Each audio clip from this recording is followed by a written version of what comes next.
পদ্ম, তুমি নিজের মুখে বলো তো, সত্যি কি তুমি আমার ঘরে ঢুকে এই উইলখানা পাল্টে দিয়েছো?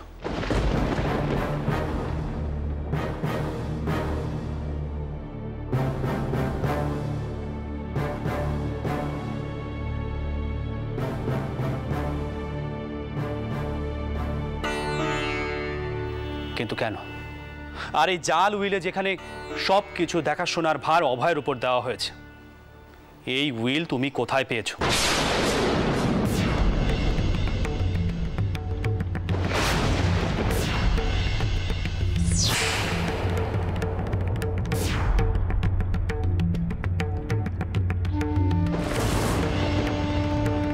পদ্ম, চুপ করে থেকো না।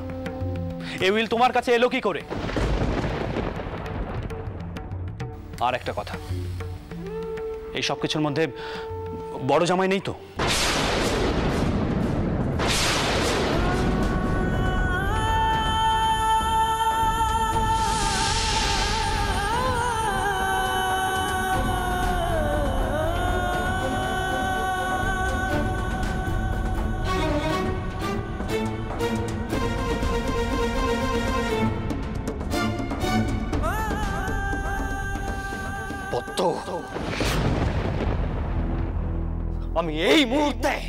আমি এই মুহূর্তে তোমাকে ত্যাগ দিচ্ছি পদ্ম, এই মুহূর্তে।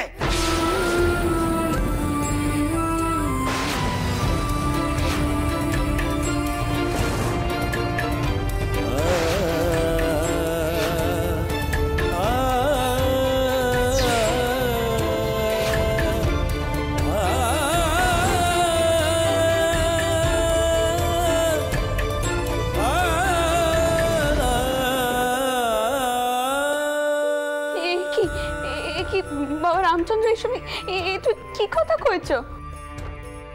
আমার কি আর কোনো উপায় রেখেছে মা আপনার মেয়ে? আমার আর কোনো উপায় রেখেছে?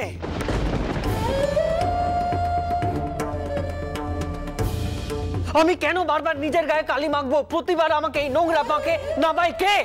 আপনার মেয়ে পদ্ম।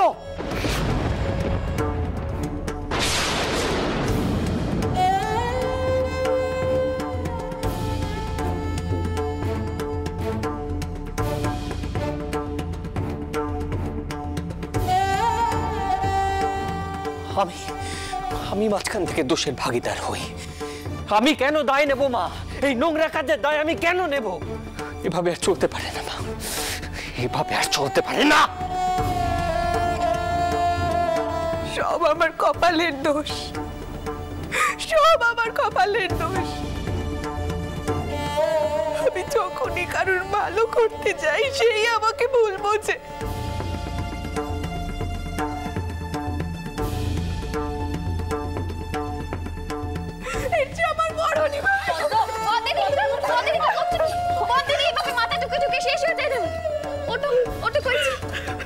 আচ্ছা টাওরপু, তোমার নিশ্চয়ই এই বিষয়ে কিচ্ছুটি কইবার নেই, কিন্তু এই নথিপত্রে তোমার নাম এলো কি করে? আমারও এটাই প্রশ্ন। বড়দিদি যদি উইল জাল করেও থাকেন, তাহলে তো সেখানে আটা মশাইয়ের নাম থাকার কথা।